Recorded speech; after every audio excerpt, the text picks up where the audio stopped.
So ako si Victor Chan, ang CSR officer ng RP Energy.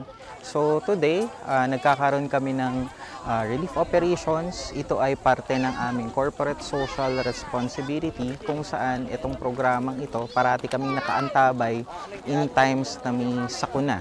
Pero dito sa nangyari ngayon, kung makikita nyo wala namang sakuna, pero we are doing this para sa mga na-relocate na mga kababayan natin dito sa Sitio Agusuhin sa Maykawag.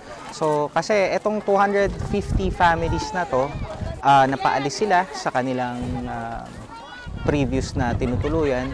So ngayon, nandito kami sa RP Energy para magbigay sa kanila ng basic supplies na ninanais namin sana makatulong naman sa kanila para maitawid nila yung kanilang pang-araw-araw na buhay.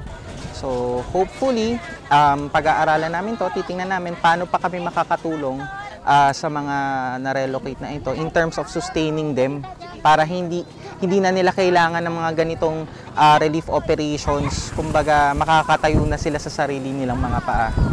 Yung programang ito, itong relief operations na to, ito ay on-call kami actually. Ito ay isa sa mga special na programa ng RP Energy kung saan parati kami nakaantabay, especially yan, darating na yung tag-ulan.